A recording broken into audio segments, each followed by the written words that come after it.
and welcome to Watching Worst Films, your guide to Razzie history. We are the podcast that tackles each year of the Golden Raspberries, watching the worst films that Hollywood has to offer.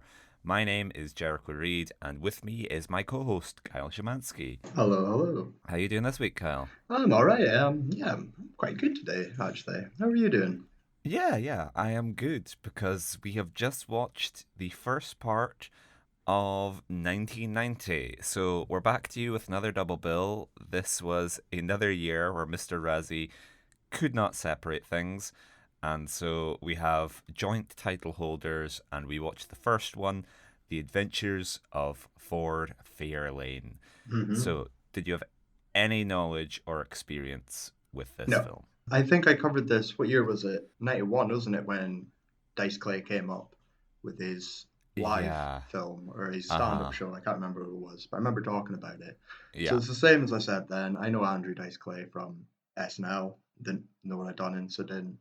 And basically just his infamy as a offensive comedian, Yeah. and I knew it was an act. I knew that. That's but Yeah. I really had nothing. I didn't know this film existed, and if I'm being honest, by the title, I imagined it would be Hudson Hawk. Like the Hudson Hawk Same, should have been yeah. called this Adventures of Ford Fairlane. So completely blind, I knew absolutely nothing about it, and yeah, so it was a complete new experience for me, which is a nice change. What about yourself? Yeah, same. I went in completely blind, and I was imagining, in my head, I was imagining some kind of like period piece. I was like, oh, he'll be like a Wright brother. He'll be in like a flying Leonardo da Vinci Mm-hmm. contraption. I was Mm-hmm. imagining almost like a Wiki Wild Wild West. Like Mm-hmm, Ford definitely. Fairlane just kind of evokes like a maybe someone in the old West. George Lucas would make the Adventures of Ford Fairlane 100%. Absolutely. When a far better title would be Ford Fairlane Rock and Roll Detective, Rock and because Roll that's Detective what is he is. is the title. Yeah. You don't need his name. The name doesn't even fucking really connect Excuse with me, him. Yeah, Ford paid a lot of money for that product placement. You are not taking that out of the title. but yeah, Rock and Roll Detective, great title for it. But yeah, blind. So, on a budget of $20 million, would you like to guess how much this film made? Fuck, I don't even know what this film was. I'm gonna say 15 million.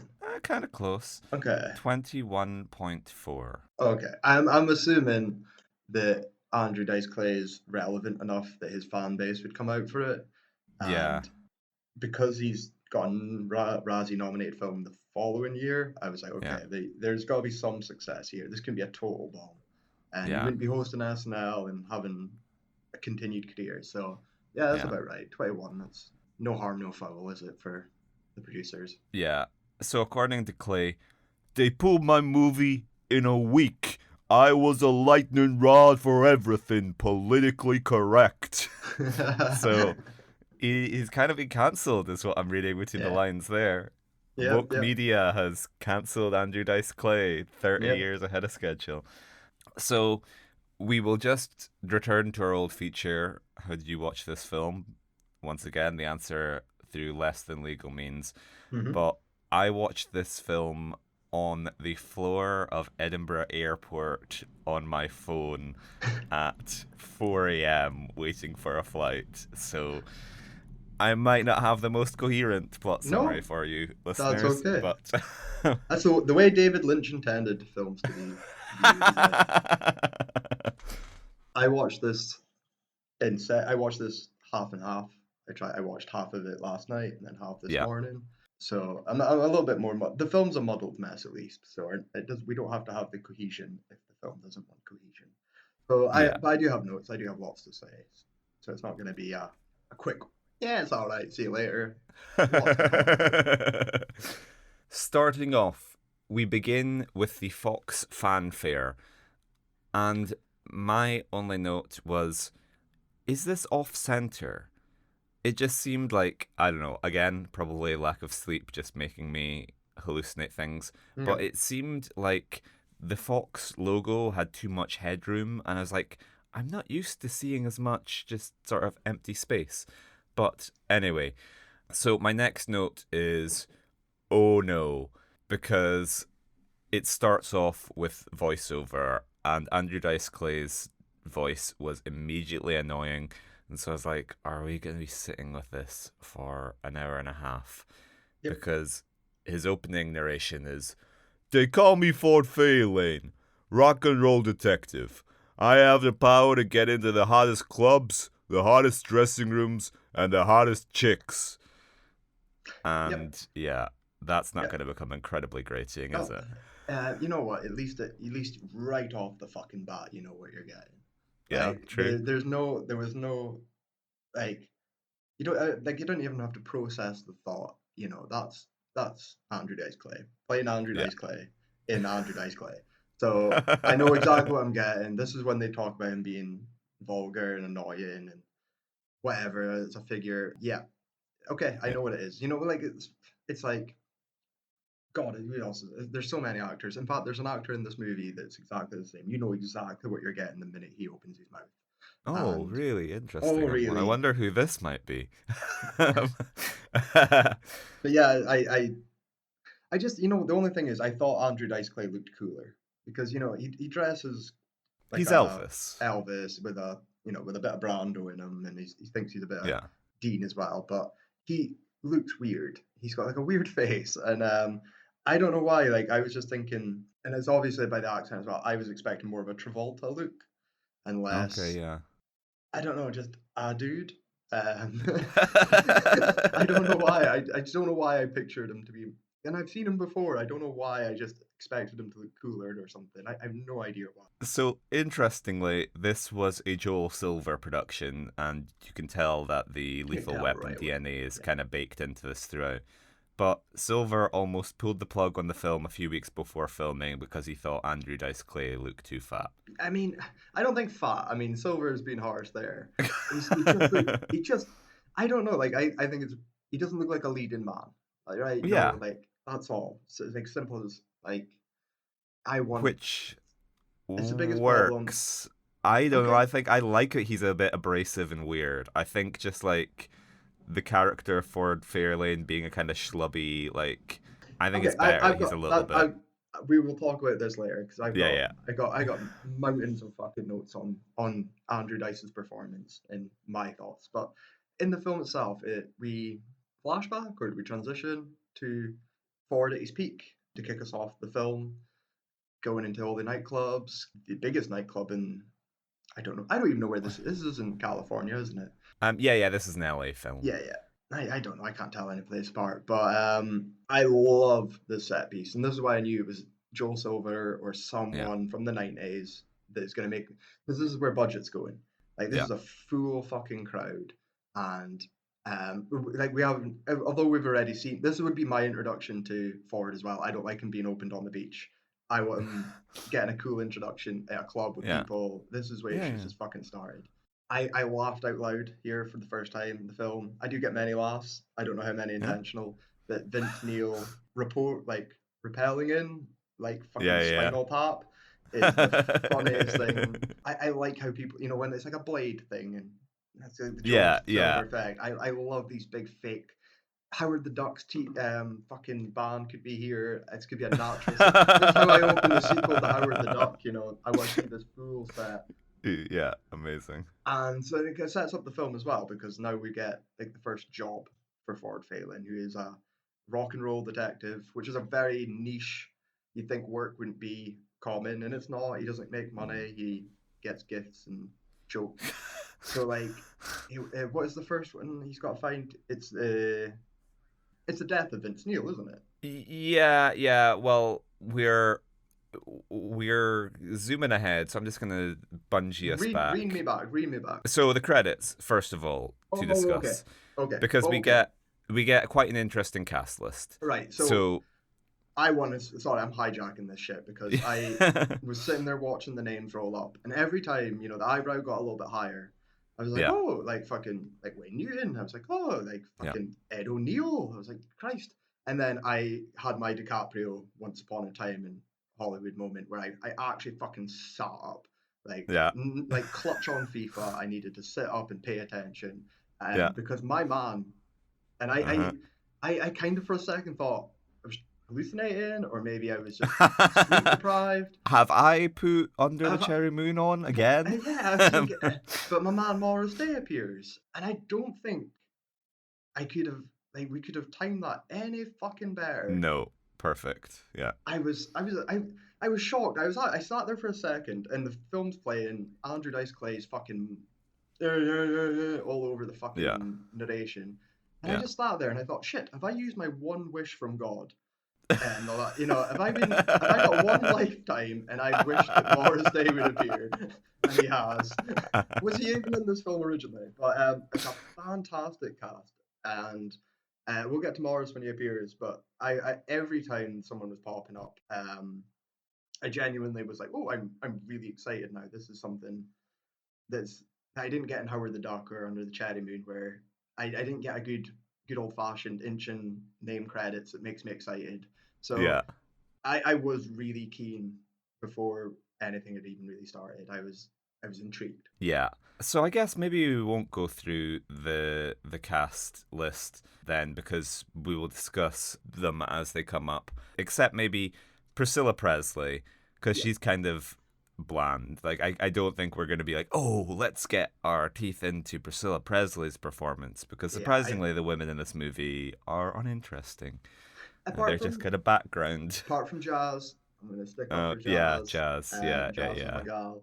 Mm, Priscilla Presley's name flashed up, and again I was like, "Ooh, like there's a name, and it's a relevant name with the new biopic out." But I forgot she was in it the minute the credit passed. I was like, I even though I know what Priscilla Presley looks like, I just forgot. I was too busy waiting for like fucking David Patrick Kelly to come back on screen. I was like, mm.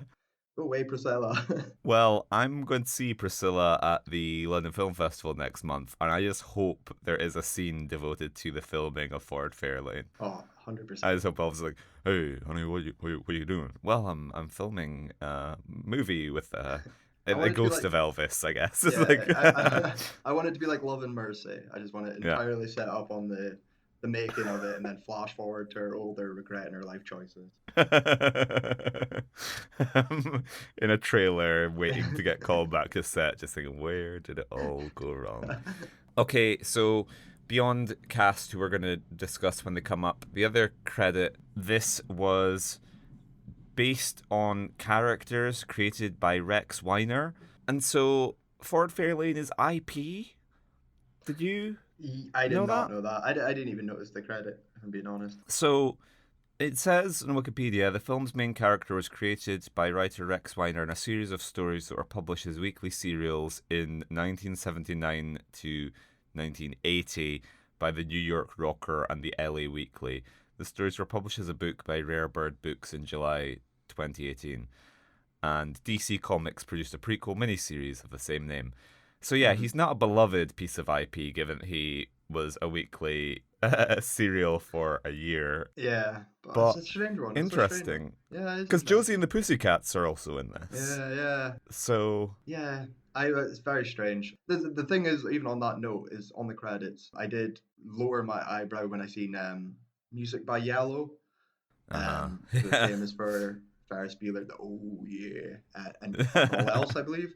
And I only thought about it because I was seeing like Wayne Newton and my boy Morris Day and Yeah. Vince Neil and all these like rock stars pop up and pop stars. I was like, they're not going to be on the soundtrack, are they? It's going to be fucking something Yeah. totally generic, and that's a massive missed opportunity not to have like a really good Mars soundtrack. Day. Yeah. Yeah, yeah, like you could Uh-huh. it's 1990. You could have gone like quite mental and got a really good supporting Yeah. cast here, and got them used. So that's a bit of a waste, I will say. It's a big waste not to use Morris Day for music and for his action ability. Yeah. Okay. Most of my notes for this film are just dialogue. Most of my notes are cast. It's just, Okay. oh, I wanted this boy appeared, and I want to talk about how much I love this film. One of my notes, Ford Fairlane is like, "Hey, you're a poet and you didn't know it," which is something which has just made me irrationally angry. Like I don't like just like well not in this film. I've kind of made my peace with it, but that always used to like drive me up the walls like people would always be like, "Oh, I'm a." It just feels like something that teachers at our school, like at an academy, maybe it was one person in particular, Okay. always used to be like, "Oh, I'm a poet and I didn't know it," Yeah, or okay. like whenever you like say something mildly poetic, they'll be like, "Oh, you're a poet and you didn't know it." It's like, Mm. no. Listen the fuck up, Mrs. Mackenzie. I goddamn well know I am a poet. I am completely aware of this. So for whatever reason, that phrase just yeah. Not for you. And so immediately I was not trusting of Ford Fairlane when he used this.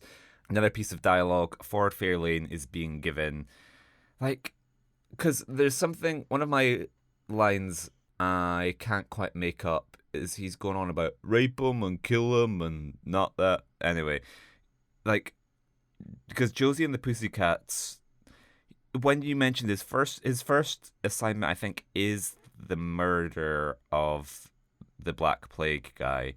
Yeah. But I think we might see him finishing up something. Like he's Oh, finishing a case. if you're gonna go on, if we're going on order here, don't rely on me. I can see, I can tell you the film back, but it'd be scrambled. I think you see him like kind of finishing, or he's getting paid by Josie and the Pussycats, I think. And this is where you Mm. discover, yeah, he just gets paid in like trinkets and memorabilia.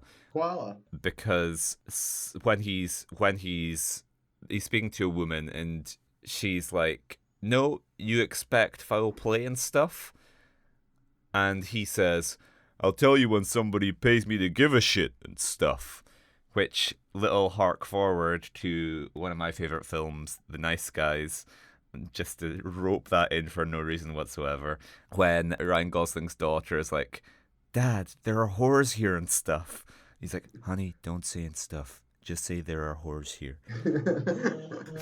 But yeah, so Ford Fairlane gets roped into investigating the murder. Oh no, hang on. It's Zuzu Petals, isn't it? Yes. He's investigating the murder of Bobby Black because he just like dies on stage, and that's where they suspect foul play is. Like Ford looks into it and kind of it's your standard detective movie convention of he goes to speak to someone and then digs a little deeper and things whatever. But we get a bartender Harry who makes Ford a flaming Ford. Yeah, Sambuca milkshake set on Yeah. fire, which I Mm-hmm. would not work, for the record. Milk is notoriously unflammable. Yeah. You're not going to But be serving flaming forwards at your I'm not. work, I'm not Kyle? gonna be. I'll try it. Disgusting. I like it as a character touch because Yeah. it feels like something Dice Clay wouldn't have approved of. You know, Yeah. because he everything about him's the coolest. He gets all the chicks. He's got the coolest shades, and you know he doesn't know he's a loser because the world doesn't treat him like a loser.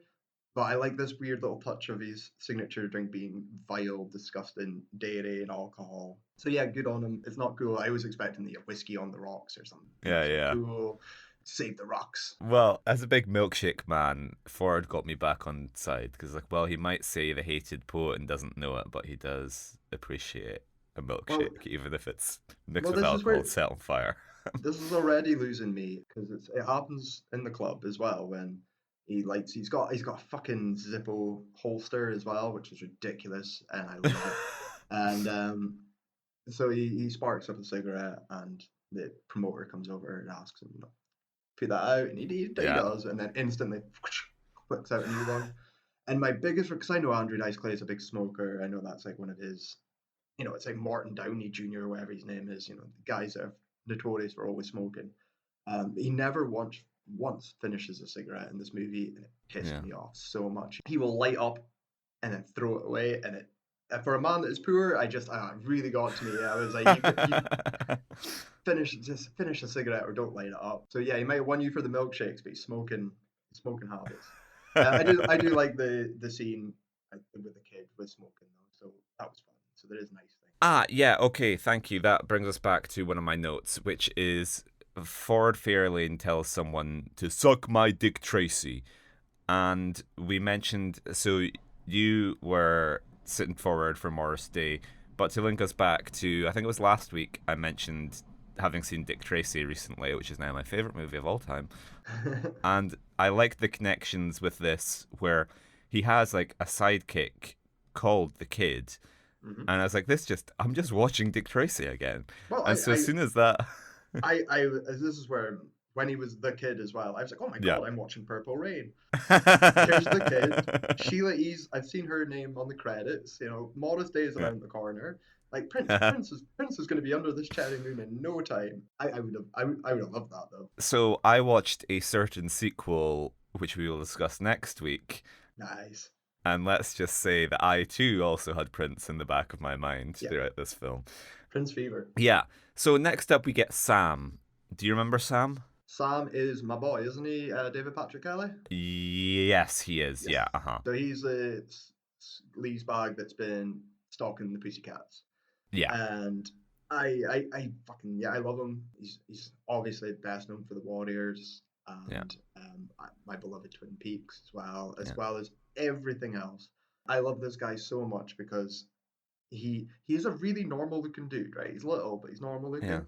But he can turn himself into the sleaziest, ugliest little He's slime so ball good. Yeah. with the minimal effort, you know. And he's even his little, even just his bug eyes, the way he's got a bit of. Oh, I love him so much, and he's turned up to 11 here as well. Like he's making the most of his limited screen time. So Yeah. yeah, it's great seeing him. You get the line from Dice Clay as well with the in 10 seconds time it's going to be the most embarrassing moment of your life, and drags him down the bar as well, and kind of Oh a yeah. cocktail moment. It's Yeah. expecting Doug Yeah. to get pissed off, but It's a weird one where he's dragging him through the glasses, but his head is up, so it's obviously like we're not gonna have you it's face the first. So he's slowest, just kind yeah. of like, oh, Yeah, it's the like yeah, slowest. Yeah, like this is not well I'm choreographed. They didn't have a no, stuntman on set that day, so it's like, no. okay, well, we'll get that sugar glass and we'll just do this Yeah. very carefully. Then Dice um, Clay openly fires a gun in a club, and no one seems to care. well, this is. I'm just gonna drag you back for a second because when Sam's introduction, Ford goes over to him. He's like, Sam, reminds me of green eggs and ham. And I was like, what? Just the Right. name Sam immediately makes you think of green eggs and ham? Okay, no judgment over here, Ford. I love Dr. Seuss too. But he fucks Sam up, throws him across the bar, whatever. And then he's kind of standing. And I think this is the introduction of the, like, sleeve pistol, whatever. Yeah. Because he shoots a disco ball and that falls on Sam's head. And this, I think, is where we get Ford's iconic one-liner. Clint Eastwood, I fucked him. Whoa! So yeah, I'm so glad you brought this up. I one explain it to me, right? But then two, explain that he does all the fucking time, because if anything made me lose, oh, I'm on your side, it was the at the end of any joke. I Yeah, fucking infuriated. I was getting like twitching, when I knew it was yeah, coming. I yeah. fucking hate that now. So explain that joke to me. Explain that phrase. Well, it is simply that Ford Fairlane is bisexual and he wanted everyone to know that he had sex with Dirty Harry, Clint Eastwood.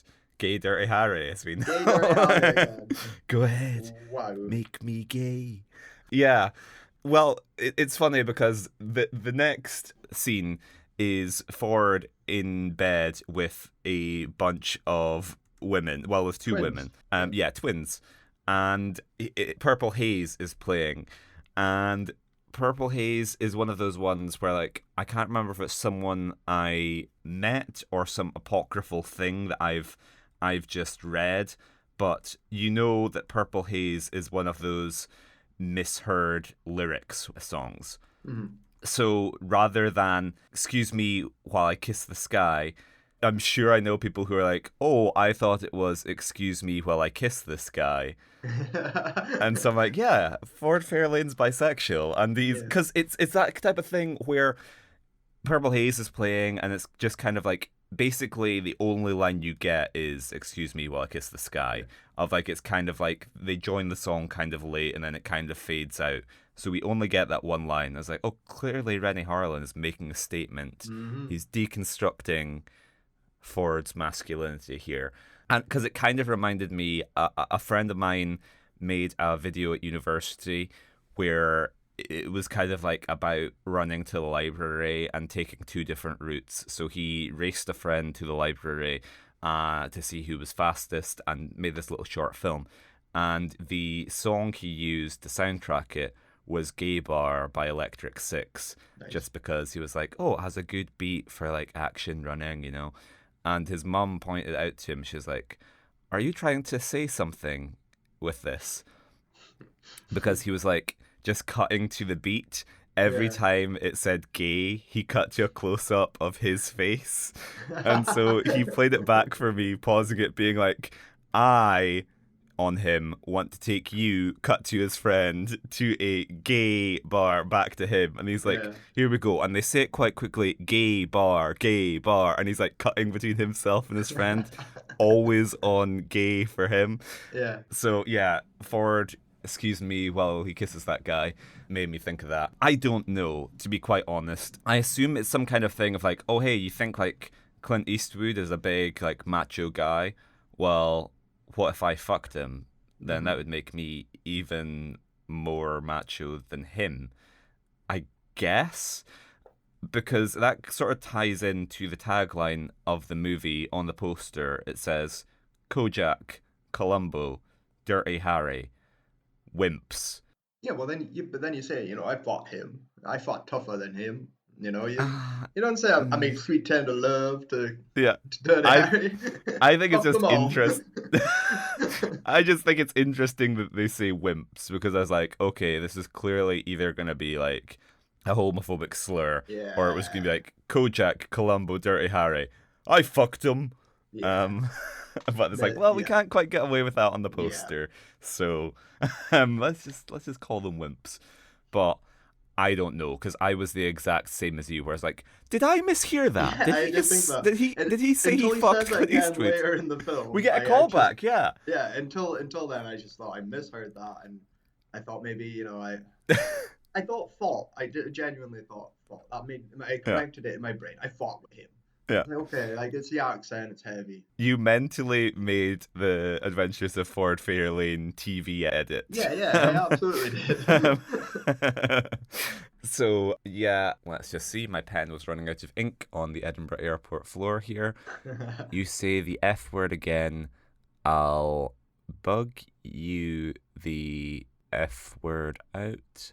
Anyway, if you want to watch the film, there might be a line for you there. My next line with a new pen, Ford is complaining about how he never gets paid in cash, which Yeah, is a kind of, I like that. that's cool.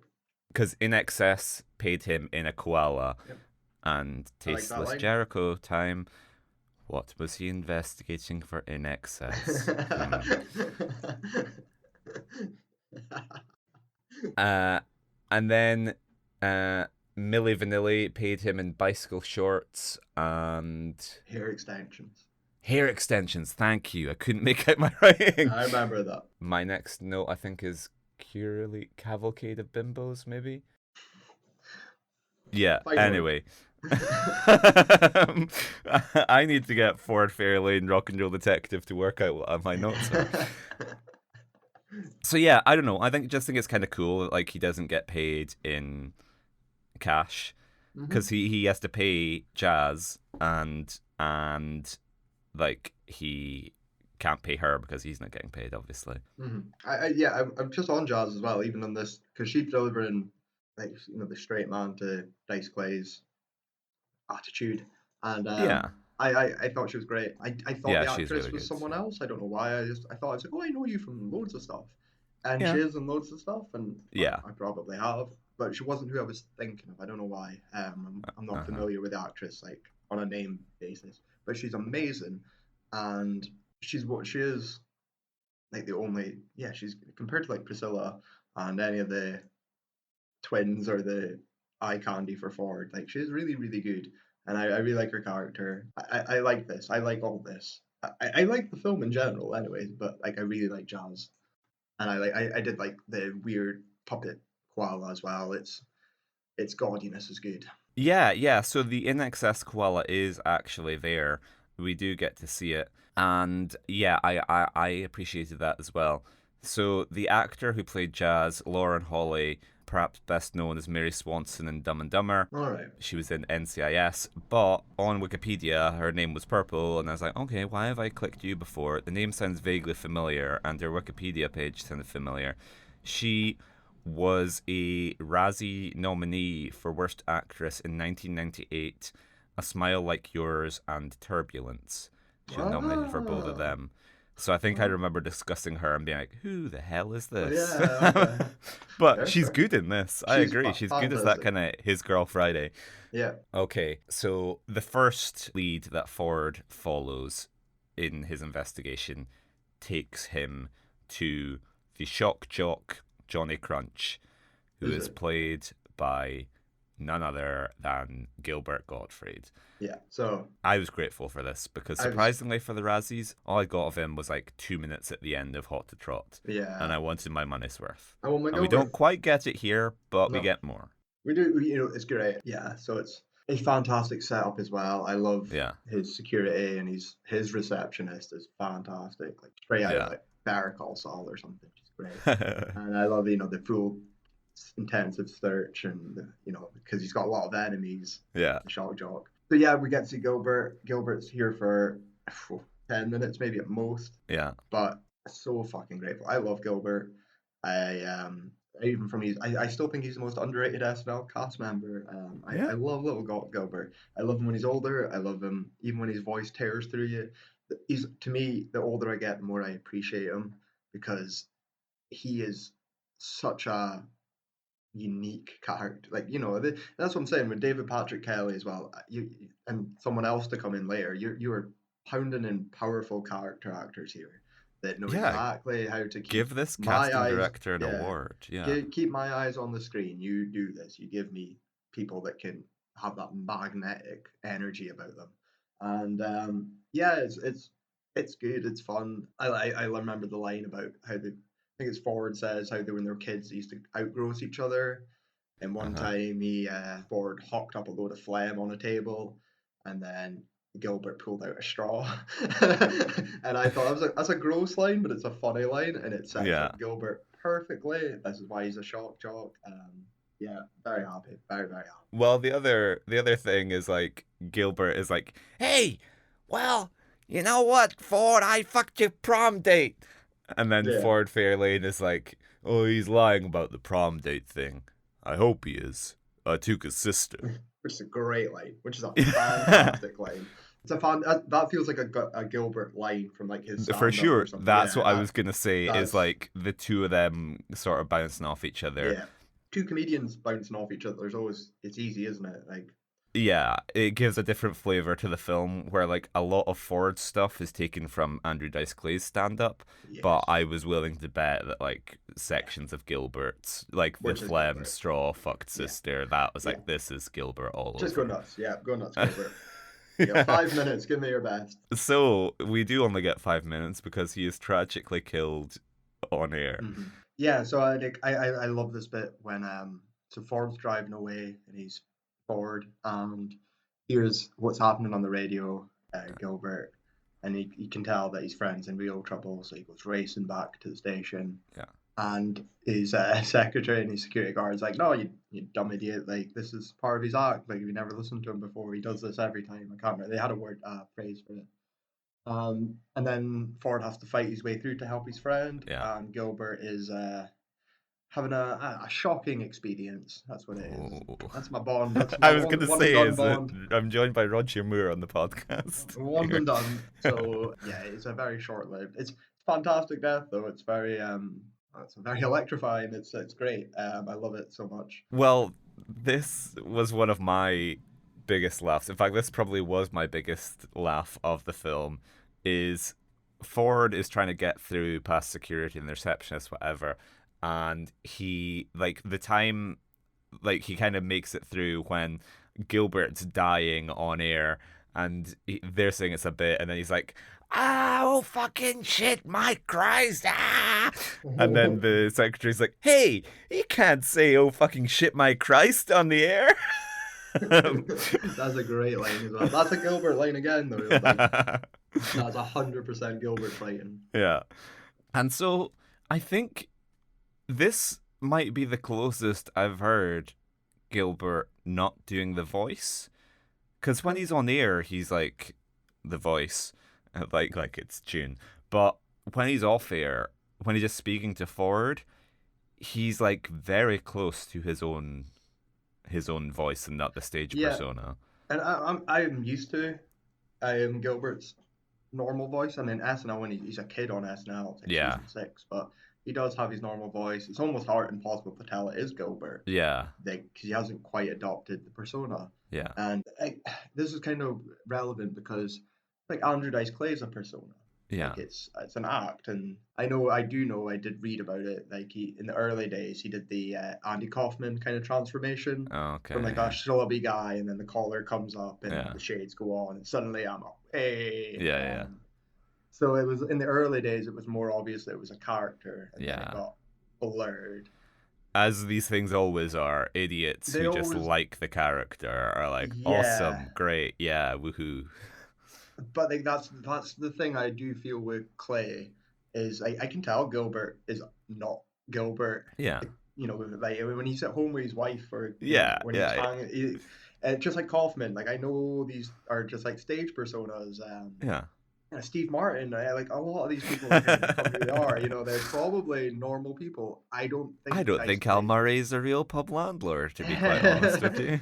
but I don't think the line between Dice Clay and the man Andrew Clay, Andrew D Clay, Yeah, is I don't know how I don't know the line. I don't know how blurred it is. It's very hard to tell, and I think that's more obvious when with Gilbert and Gilbert's ability to snap between the two, like yeah, we were saying, because he's a talented guy that knows.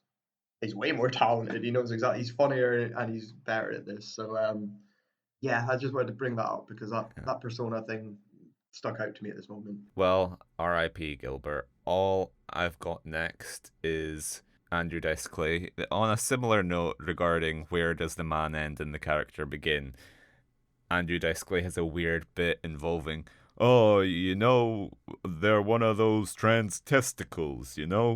Yeah, And I'm like, what I is. I did have a note about the trans joke. Yeah. I like how it bombs in the film, and he Mm-hmm. has to try and like explain Explain the it, yeah. joke. Yeah, you Yeah, get that's it? funny. Trans testicles, Yeah, trans. I know they're called um, transsexuals, but it sounds close to yeah. trans testicle. Do you get it? Yeah. So I'm steering us off here because it's time to speak about the boy. His scene is must That be here is by my now. next note. Well, it's like It's yeah, yeah, So he goes, my man, Morris Day. I don't remember, Don something is his name yeah. in the film, but for all intents and purposes, it's my boy Morris Day. Is a Yeah. record producer and entangled in this mystery somehow, something to do with something. Yeah. So Dice Clay goes to see him and hang out with him. Hmm. He is recording a terrible singer, sort of a I don't know, post punk sort of shoegazy. I don't know what you would call it. It's great though. And yeah, so here's my man. I get to speak about him. I'm going to be really brief though because his appearance is very brief and sort of wasted. But I was delighted to see him because when I was rambling on about him last episode. Yeah. It's sort of how his magnetic energy and how Yeah. he is like how he would have been perfect in the Cherry Moon, Yeah. but he is wasted here because it's not much to do, but he does it great. There's what my next laugh is Dice Clay demands to show the kid how to do music, Yeah. and he starts snapping the fingers, in Yeah. time, and he just follow my lead or something Yeah. he says to the band, and the bass starts like funking in. Yeah. I can't remember what song they do. 50s rock and roll Yeah. song Mm-hmm. that's somehow super. This current thing you're doing that I don't understand. Nah, nah, nah, nah, nah. That's not what the kids want. What Yeah. they want is, you ever heard of this chap, Buddy Holly and Yeah. Elvis Presley? I guess that might be a little too new for you, but your parents are gonna love it. Dice Clay's not a very good singer too, which is funny. He's not bad, but No. I thought that was funny when you were trying to, because the guy before is obviously singing bad on purpose, on direction, Yeah. and Yeah. like Sid Vicious almost warbling of the voice, whereas Dice Clay's trying and he's not good, and that makes it so much funnier to me. Well, we haven't spoken about him for a while, but beloved director Paul Thomas Anderson in Boogie Nights, that was apparently Mm-hmm. like a big thing there. Was he was like Mark Wahlberg, when he was doing his Dirk Diggler's recording career, Mark Wahlberg was trying to sound bad, and Paul Thomas Anderson was adamant, like, no, like, stop trying to sound bad. This guy isn't trying to sound bad. Like, he's like, basically just like, kind of trust yourself, Mark. You try and Yeah. sound good, and we will get what I want here. Yeah, that's great. That's great. Yeah. So that, I don't have anything else to say. My man's like a flash of lightning. He's sharp as fuck though, and it's another Prince connection. So it's all good for me. Yeah, having seen him in another film which he completely walks away with. In fact, I had a double bill. I had a Morris Day double bill. um, Yeah. so he walks away with another film, and in this What day is he, it today? It's Mother's Day. yeah. So old Morrissey, if he'd been given more screen time, he would have ran away with this film because yeah, he's great. He's fantastic. Yeah, oh yeah, and it's a big wasted potential in not involving him in the plot more. Yeah, Like the record producer under the record label owner, it's like an interesting, like, I don't know, inside bit. He could have been, yeah. it could have been so much more, like not just Morris himself but the character. So it's totally wasted. At the very Could least, take out some of the other shit. yeah. At the very least, give him an interesting death like Gilbert. Yeah, But then I don't want to see Morrissey die on air. I So don't. Then he yeah. can't be in this. He can't be in the sequel. So I just noted down, please no more musical numbers, because the Andrew Dice Clay thing, that was the moment where the film became really tedious for me. Hmm. And he's watching something on TV, and I can't read my handwriting, but he's like, "What is this? The Rob Lowe show?" I think, or like the Rob. He Um, makes a reference to there's a Rob watching. Lowe is a Rob Lowe joke. I can't remember he's watching though. Yeah, I remember like repaying attention at the mention of Rob Lowe, because I was but I again couldn't remember it Rob was Lowe before it. and recording. I was like, is this joke what I think it is? Yeah.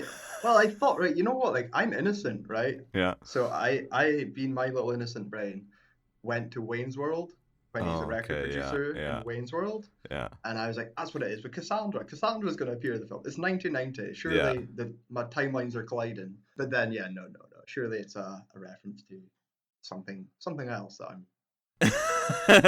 Something if you Rob Lowe did a lot of interesting recording work.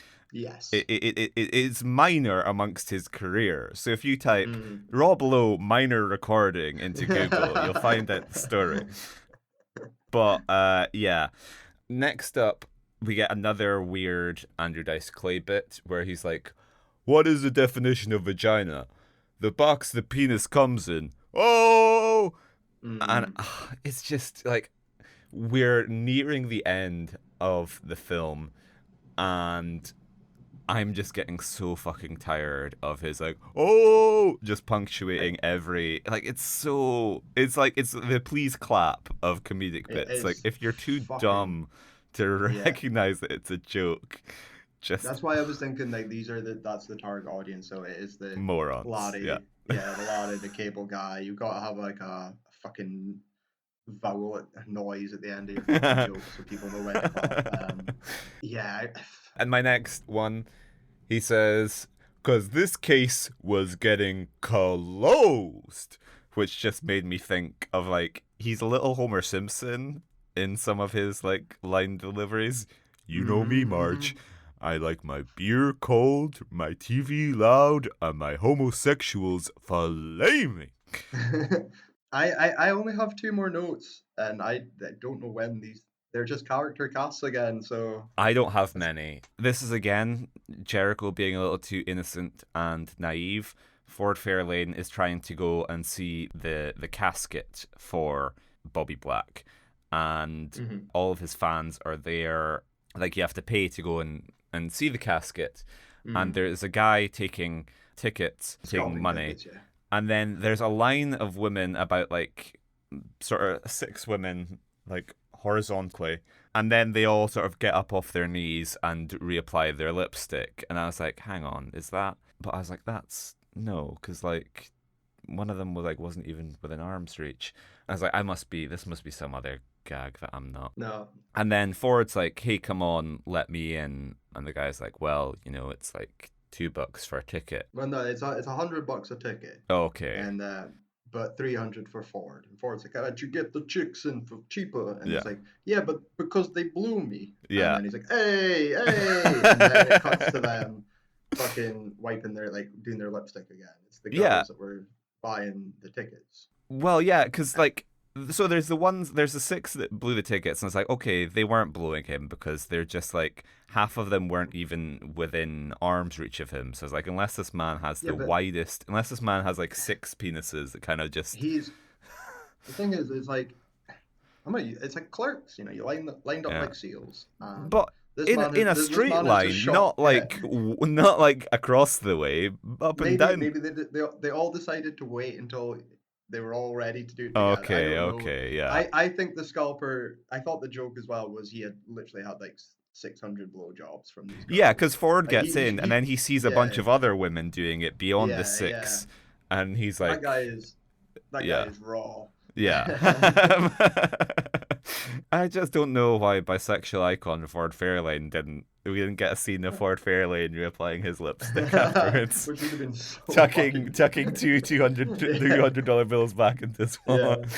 Okay, I'm I glad. you could have got the lipstick out with like his gun, spring Yeah. loaded. Would Okay, have loved it. that's my next note actually. But yeah, I'm glad you cleared that up for me because again, watching this at like 5 a.m. on an airport floor, I didn't quite get the figures, and so I was like, or like writing my notes, I was like, hang on, wait, Ford paid $3 and they paid Yeah, one. I was like, ladies, you are valuing yourselves too low. yeah, If you're only giving $2 worth of discount, I was like, I would want.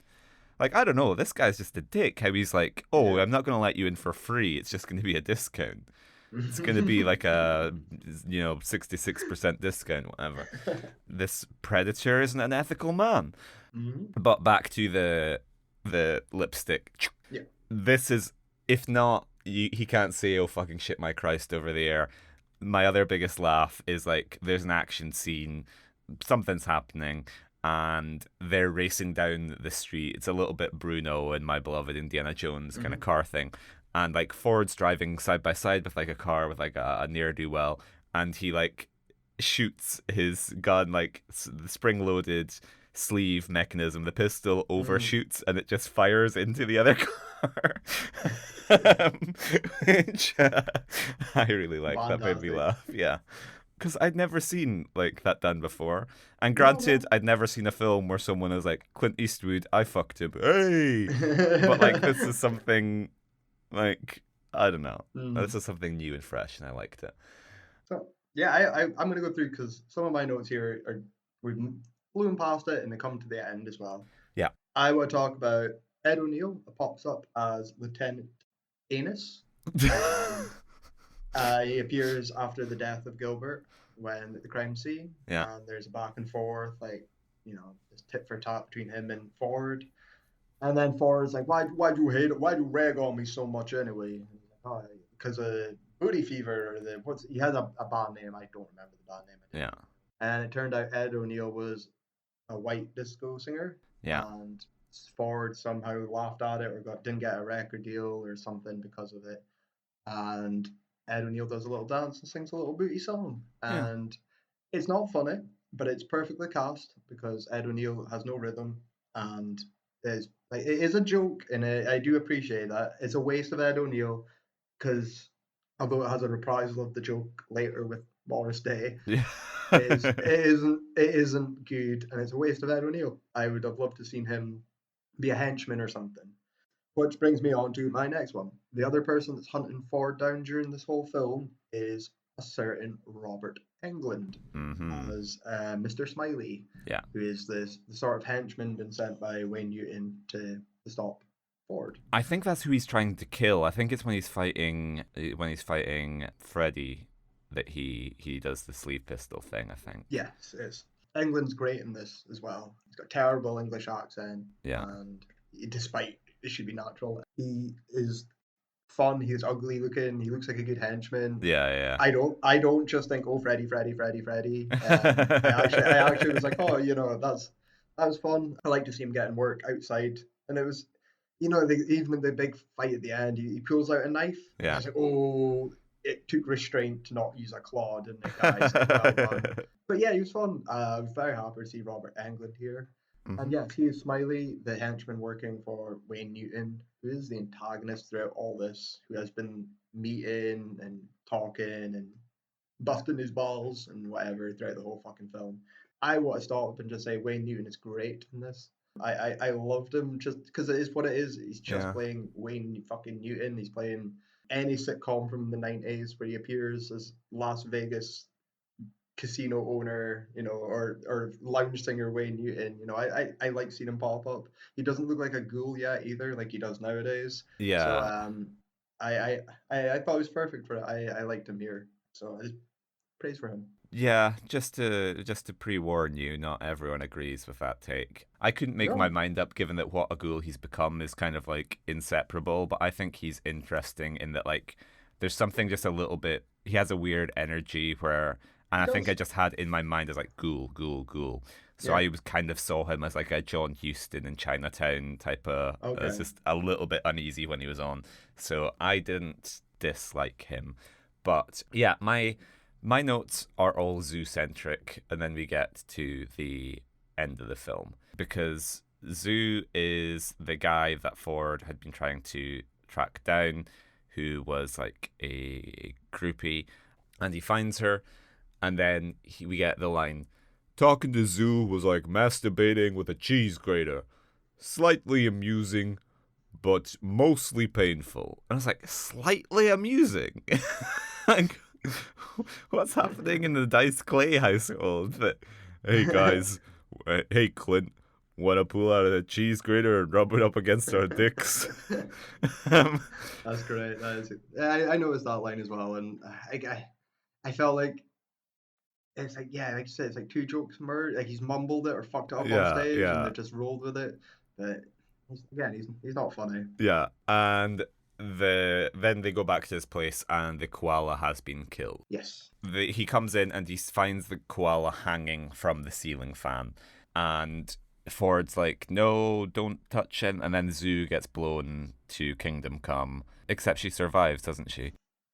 She does. She gets kicked out the window. I want to say when the koala was hung as well. Yeah, Dark place joke for me. I was like, he's in the cupboard with his pants down, isn't he? yeah. This is Actually, a exactly. I forgot he was a gift from Michael Hutchins. Wow. yeah, Yeah. exactly. I was like, Hutchins went the same ways as Koala did, Oh and Christ. Yeah. I had to restrain that. Hey, if Dice Clay, you look into the future and make better jokes. Prophetic. Yeah. Yeah. So and then yeah, Jazz gets fucking yeeted out a window, Yeah. which I never had fear. I knew this was a movie. Yeah. So then we just kind of race to the end. Yeah. There's some action scenes. People get thrown off a building, off a tower, and there's a funny bit of filmmaking where they're falling towards the ground and the camera's just kind of rotating as they are like. It's like the bar scene all over again, isn't it? Is they're Mm-hmm. clearly just lying on something. It's like the Superman, Christopher Reeves, Mm-hmm. like they're lying, supported in the middle whilst waving. Ah, and then the Mm-hmm. camera. But it kind of has a bit of ramshackle charm to it. I didn't hate I, it. I I didn't hate it. all the actual construction of the film I love. Yeah. So if you've got anything else to talk about at the end of the film, I don't. Everything gets wrapped up very nicely. No, yeah, he discovers that Mr. Newton Wayne was Newton, he responsible gets. for everything. Yeah. I'll try and do this in a paragraph based Great. off my thought Give he met me me. Jerome's newspaper summary of the end of the film. So the three discs, I can't. They reveal the plan. Yeah. Zuzu, a star on Hollywood, and the other one was Gilbert, I believe. Mm-hmm. Anyway, Dice Clay gets all three. With the help of Jazz, they unlock it and find out the master plan was Wayne Newton was bootlegging his Mm-hmm. own work for profit because he was unhappy that the musicians were getting such a big cut. Like, oh, He's oh, oh. doing a How Taylor the hell? Swift. He He's is doing doing. that Taylor Swift. He's going to re-record his own version. And because of all this, he's been, sending out Smiley. Everything is wrapped up in a neat little bow because David Patrick Kelly comes back to be a champion of women and not a rapist, and save Jazz in a street fight with England. Yeah. Morris Day takes Ed O'Neill under his wing because he loved that booty flavor, booty pop, and whatever the fuck the song was called. You're the only white good disco boy or something. The great line, and everything's just nicely wrapped up. We get the Ford adopts the kid Yeah. who's been bugging him throughout the whole film. The kid He changes his gets name to Dick Tracy Jr. yeah, yeah. He pronounces his love for jazz. Yeah. And they go on We all holiday love together. jazz. Yeah. Audience And applauding. yeah, and then the koala's not dead. Yeah. So like, boom, boom, boom, boom, boom, and wrap it all up in And a neat little bow. Somewhere Beyond the Sea plays out as they head off on Mm-hmm. a cruise ship. It should have been Dankeschön, by the way. Yeah. Again, you've got Wayne Newton all throughout the film. Fucking use them, right? So yeah, that was my other like Shane Black note. Is like Nice Guys has that kind of like surreal streak to it where Ryan Gosling falls asleep and imagines the bee talking to them in the car. And the Mhm. koala in the puppet, like the puppet koala in a neck brace at the end, is just kind of like a weirdly surreal beat to end on. It And that is. would maybe be my It would have fix. been a it would have been a great beat if fucking Dice Clay wasn't like, you didn't think we'd kill the koala, Yeah. did you? Like his fourth wall breaking is so fucking annoying, Yeah. and it's him. I know it's the man being like, I'm just all this goofing about and I fucking don't know. I Clint think it's Eastwood. Joel Silver and the Shane Black thing of like him being Nah, like, nah, nah, nah. because like Kiss Kiss Bang Bang ends on that little happy wrap up. Like I don't know. I I got, I think got, I got a theory, but no, that's not. I okay. got a theory because I want to talk before we talk about the fixes. Yeah. I want to talk about Rennie Harlan, the director of this movie, and how much Yes. I fucking love this boy. Yeah. And despite this being an Andrew Dice Clay vehicle that Joel Silver is probably just doing to write off taxes, Yeah. you have still put in so much weird pizzazz and like professionalism. You have gotten performances out of who you can and just ran over the people that couldn't give you performances. Like I'm sure in another world the kid's more important throughout the film, Yeah. but in my head, Rennie's like, nah, nah, nah, nah, to fuck with that. Two Yeah. scenes, move on. Like I really, really, really like his direction in this. And Yeah. despite Andrew Dice Clay, in my opinion, being terrible, I still think he's gets something out of him at times. Yeah. How this movie's looked and how it's presented is just wonderful. Yeah. And I also just want to praise Harlan because it's my little trivia is about him here. Yeah. And it's so famously for me, Rennie Harlan was attached to Alien 3. He Oh, was okay. quite involved in it. I mean, everyone was. Yeah. And he was one of the ones that left for creative differences. This Yeah. was after Nightmare on Elm Street 4, so he has a bit of leeway. Yeah. So he edited Adventures of Ford Fairlane and Die Hard 2 simultaneously while releasing them. And the fact he does this and then follows up the success from Die Hard 2 with Cliffhanger just makes me jump for fucking joy. If you can make Die Hard 2 and this in the same year and work on them at the same time, I have nothing but love for you. This It's is Spielberg I with just want to Jurassic taste it. Park and Schindler's List, isn't Yeah, well, it is, it? but Rennie Harlan can do Schindler's List. Can Spielberg do Ford Fairlane? Like, come on now. So I have more trivia for you on that note. Rennie Harlan was reportedly hired for Die Hard 2 based on his work on this film because he Ooh, began filming Die Hard 2 only 2 months after principal photography was completed on Ford Fairlane, yeah. and it was released 1 week before this film. So clearly he Oh, was like, let's put the effort into Bruno, and we'll work on the Andrew Dice Clay one, when I need to decompress. but you can tell that there's more imagination in this. Yeah, Die Hard, for the record, Die Hard 2 is one of my favorite films. It's my favorite Die Hard, yeah, but it is professional. It's the first film in an airport. Like you know the yeah, yeah, beats, you know what to do. Everyone's experienced and know like this is working with Priscilla Presley and Andrew Dice Clay. Like yeah, you're not going to have that professional Robert Rodriguez. Let's get in, shoot, do it, bash, done, get it out before this. yeah, This has so many more legs and arms to it that I wouldn't want to work on like post production for this film. Piecing it around together, trying to make it sense, pacing it, trimming it. Like the fact he edited it as well is while editing one of my favorite films is so fucking impressive. Um, very, very fair play to him. Okay, so do you think this film was Razzie worthy? Absolutely not. I think there's elements that I understand, Yeah, Andrew Dice Clay being in particular, and a few spotty supporting performances yeah, from non-actors as well, for the yeah. most part. But in no way, I had a blast watching this. I did drag, like it could have been 90 minutes, Renee, for your next time. But yeah, like it is so much better than I expected.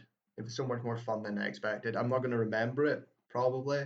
Yeah. It's probably not as weird as something like Hudson Hawk or some of the Nah. weirder stuff we've watched on this, but perfectly fine. I think if you're an Andrew Dice Clay fan, you'd love it. Yeah, If you hate him, you'll hate it.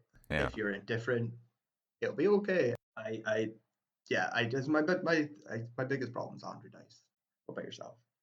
Yeah, no, this isn't really Razzie worthy. I don't even know if I would say he's Razzie worthy because he's annoying, but he's trying to be annoying. He's not like Polly Shore levels of annoying.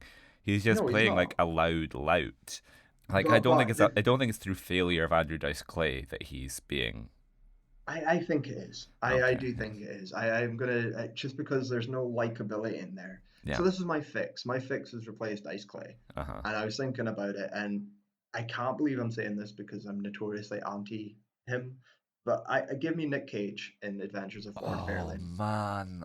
Oh, that would be 1990. so good. Wild at heart, Wild Nick Cage. If Heart like, Nick this Cage. is my jacket, my snakeskin Yeah, jacket, symbolizes my and personal commitment to freedom. Oh yeah, fuck, that would be give me that oh Nicolas Cage, and I would oh have such a good film here because he wouldn't even have to change much, but the no. way he would deliver it and his natural charisma and Nick charm Cage would doing Elvis doing Ford Fairlane. be 100%, a hundred Oh percent, God, and Kyle, how it did would you be have to plant funnier. that seed?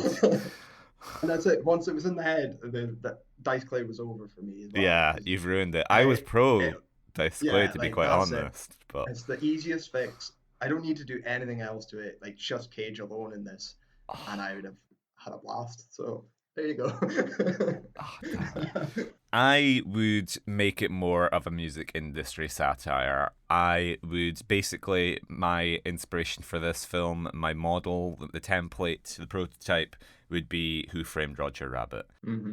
And I would kind of play up more the zany aspects. Like we have a koala and a neck brace at the end, kind of make it a little bit more surreal and Yeah. just give the like make all the personalities that just like a little bit bigger, a little bit more like I don't know. Well, I really even liked it. if yeah, but such a good point, and that's the wasted of like the music Yeah. talent as well. Like you don't have to use him, right? But I No. would have liked to seen Ford Fairlane go to like Prince's mansion Exactly, yeah. because he's gonna like you don't have to have Prince be in the film. You Yeah. could have A Prince anyone that surrogate. Yeah. yeah. Morris Day can do it for fuck's Exactly, sake. yeah. We've got Sheila E. singing. We've got all the Prince-ites. Yeah.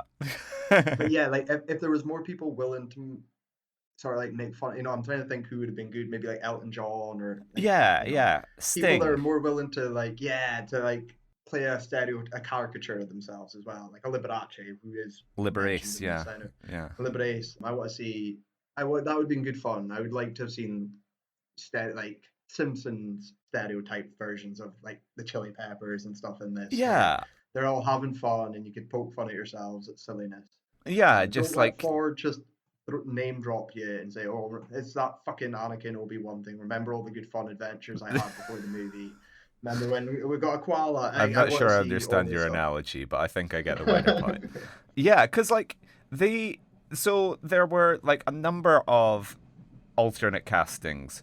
So Gilbert's part was originally written for Howard Stern, and it's a good thing that Howard Stern couldn't do it because I think that Gilbert makes it more interesting than Howard Yeah. Stern playing himself. Yes, I agree with that. Billy Idol was supposed to be Bobby Black, and I think some other guy was supposed to be some other like rock star was supposed to be Bobby Black. David Bowie, they wanted David Bowie to play who's he? The main guy, the Wayne Newton.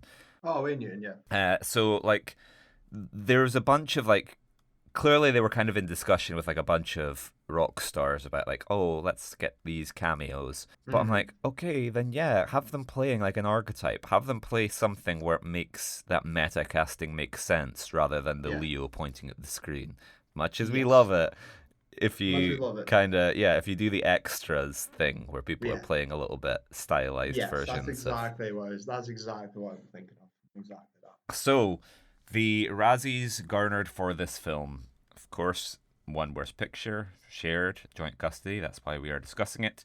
Worst Actor, Andrew Dice Clay in The Adventures of Ford Fairlane as Ford Fairlane winner. Yeah, it's a big yes for me. I You can have mean, your sympathy. I trying understand to it, but free like, him from the Nick Cage comparison, yeah, I think Dice Man innocent. I think particularly in comparison to a performance by a certain symbol, which I watched just earlier, I think Andrew Dice Clay is like, I don't like him generally, but like I think he's an interesting, obnoxious presence to fair, have.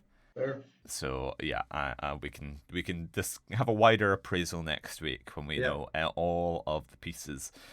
I'm just gonna go very slowly after I missed Jerome out last time.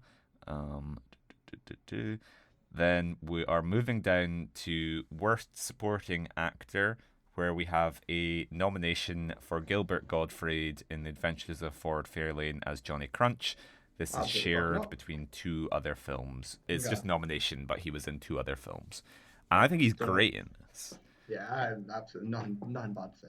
Oh, a bright spark in the film. Stricken from the record. Hmm. Then we have a Mr. Wayne Newton as Julian Grendel. I think he's fine. Yeah, Like I said, I really liked it. I think he's perfect for the spot. Like you could have got better if you're doing fantasy castings. I could have got someone way better. But like, I liked him. I thought he's fine. He's not in it much really either, and he delivers everything fine. So no, strike that for me. yeah. And then thankfully, Jazz avoided nomination. I was a little bit worried Good, about good, good. there. And So was then, I. given Mr. Razzie's track record with women, worst director nomination for Rennie Harlin. Nonsense, rubbish. Absolute nonsense. It's, Like, it's a singular nomination this year, I assume, though. So yeah, after that's because I was ready to throw hands. because yeah, this was so good that they gave him the keys to the Yeah, shining new Die Hard yeah. franchise. Like they're like, here you Only go, the Rennie, bring second her one as back with a well. full tank of gas. Exactly, yeah. You're It's not not getting three. number It's not five. like You're yeah, no. yeah, It's like this has just been like a mega hit, and you are yeah. being trusted to take it forward. So Take yeah, the good flight with people the at franchise. Fox. um, Yeah. So no, absolutely no. I thought Randy was great. Great job here. yeah. And then we have a win for worst screenplay. The Adventures of Ford Fairlane, screenplay by Daniel Waters and James Cape and David Arnott, based on characters created by Rex Weiner. So, I'm not going to argue a nomination here. The story plot is very generic, but it's still very convoluted and unnecessarily messy. yeah, There is no development until it's all just tacked on at the end, like quick roundup. A lot of the jokes feel like Dice Clay or like Gilbert or just people yeah, saying things. Like I don't know how much dialogue is improvised or I don't know. You can't tell, and I think that's a bad sign. And yeah, it's just like you said, it doesn't make the use of its location or its music. Rock and roll's not enough in it, and it's a rock and roll detective. There's not enough detecting either. There's a lot of just stumbling into things, yeah. and it's not very satisfying. So yeah, I give this one as okay. As a nomination, I can maybe accept it, perhaps, but as a win, I think structurally, I think this is a okay draft. I think if you'd punched this up, I think the bones are here, and this could have been a decent movie. Yeah, But and I think it's saved in editing. Yeah. yeah, Daniel Waters, so most known as being the screenwriter of Heathers, but other credits include Batman Returns, Demolition Man, and he was also the screenwriter of Hudson Hawk.